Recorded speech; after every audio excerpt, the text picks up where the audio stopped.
Bonjour, je vous écris ces quelques mots parce que je vous aime et que je veux votre bien.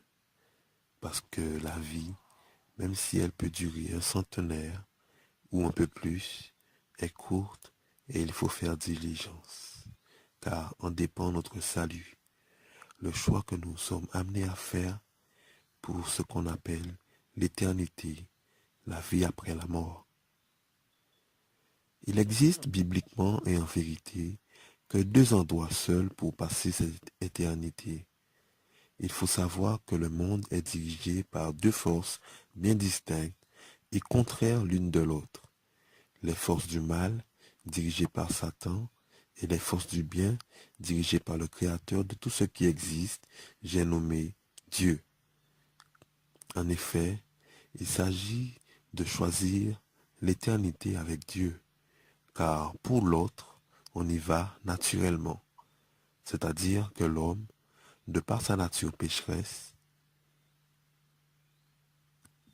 hérité à cause du péché du premier homme créé par Dieu, Adam, à cause de sa désobéissance, parce qu'il a choisi d'écouter Satan sous sa forme animale, le serpent ancien, plutôt que Dieu, Adam nous a transmis la séparation d'avec Dieu. Donc, tous les hommes vont naturellement, après leur mort, dans l'éternité avec Satan, un endroit où règne la malédiction de Dieu, la souffrance et les remords, les grincements de dents. C'est le châtiment de l'homme. Tous les hommes y vont, sauf ceux qui auront choisi, pendant leur vie sur la terre, de reconnaître le seul moyen de se soustraire à ce châtiment. Ce moyen, c'est le Sauveur du monde, qui a accepté de venir sur la terre sous la forme humaine, lui qui était égal à Dieu et Dieu lui-même. Par le mystère de la nativité, il est venu dans le monde car il n'y avait que lui pour réconcilier Dieu et les hommes et de ce fait donner la possibilité à l'homme d'entrevoir l'autre éternité, le paradis, un endroit où règne l'amour, le bonheur, la paix et la joie, dans la félicité pour la durée des temps avec Dieu.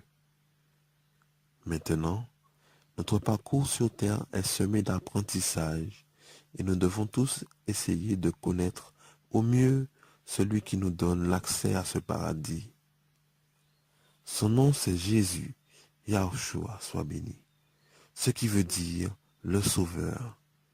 Il a beaucoup de noms, beaucoup d'appellations, mais nous savons que nous parlons de lui car il est le Christ, celui qui sauve. C'est notre Sauveur et nous devons lui demander d'être notre Seigneur, le Maître de notre vie, celui qui dirige et à qui nous obéissons en suivant les lois et les préceptes qu'il nous a laissés lors de son passage sur terre. Et ces paroles sont écrites dans un livre écrit par ses serviteurs, prophètes, disciples, apôtres. Je veux que vous compreniez que Jésus est Dieu venu sur terre sous la forme humaine. Il a donné aux hommes une seconde et unique chance de vivre avec Dieu après la vie terrestre. Il devait pour cela dépouiller les autorités et les dominations de ce monde, en offrant avec beaucoup de souffrance, mépris, coups et blessures sa vie, si précieuse et divine, pour chacun d'entre nous, vous et moi. C'est donc par la mort la plus atroce de l'époque à laquelle il a visité l'humanité qu'il a choisi de se livrer. Il est donc mort pour nous offrir la vie auprès de Dieu. Il a, à ce moment-là, accompli ce que les livres avaient prédit de lui et accompli une partie de son plan, car là n'était pas tout son plan. Il n'est pas resté mort. Non, non, bien au contraire. Après 3 jours, il est sorti du tombeau, là où l'on l'avait placé, et il a vécu après cela quelque temps encore sur la terre. devant plusieurs témoins, et il n'est pas resté sur terre.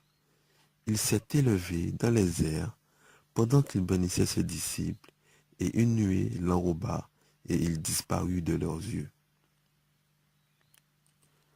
Nous savons qu'il est donc dans le ciel, vivant et intercédant pour les hommes qui le reconnaissent comme leur Sauveur et Seigneur.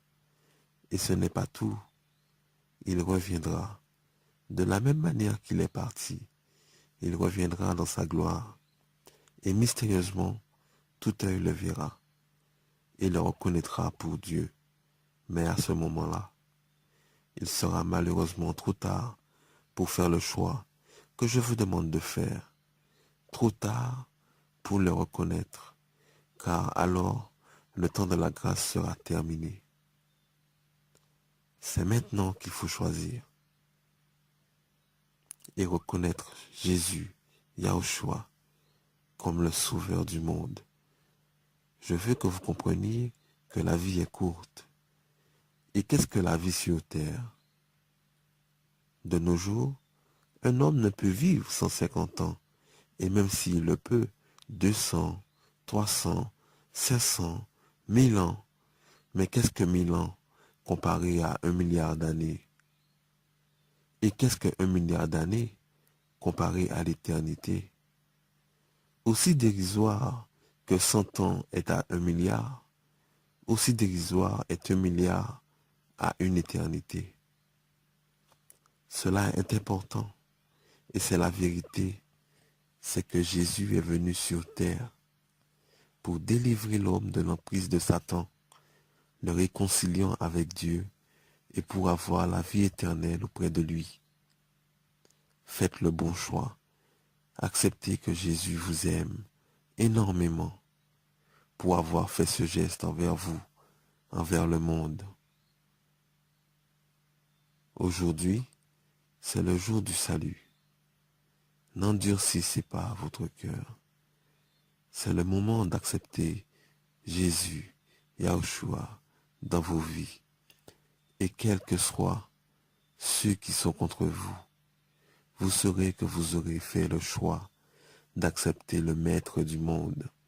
Nul ne peut tenir devant lui. Il est vainqueur de Satan, et Satan le sait. Satan sait aussi qu'il a peu de temps pour empêcher aux hommes de reconnaître Dieu par toutes sortes de distractions et stratagèmes, ruses et plans de destruction. Non mais, lorsque Dieu est avec vous et en vous, par l'acceptation de Jésus-Christ, le combat peut être dur, la vie peut sembler rude et l'être.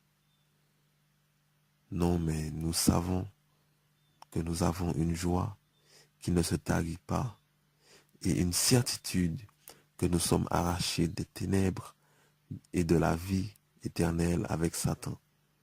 Et personne ne peut nous ravir des mains de Jésus, notre Seigneur, notre Sauveur. Jésus nous aime, c'est lui la solution, le seul chemin pour aller à Dieu.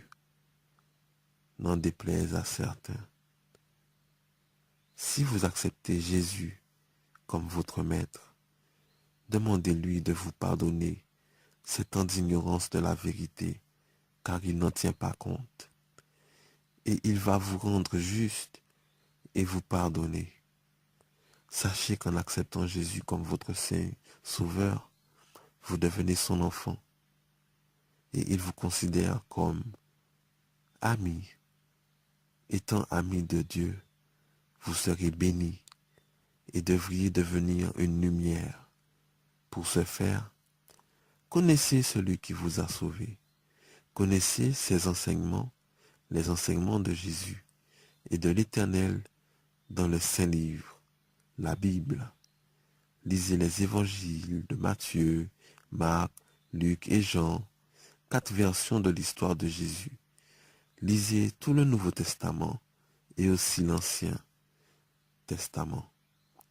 Ce sont les 2 parties qui constituent la Bible. Je prie que Jésus vous aide dans votre quête et soif de connaissance de votre Sauveur. Amen.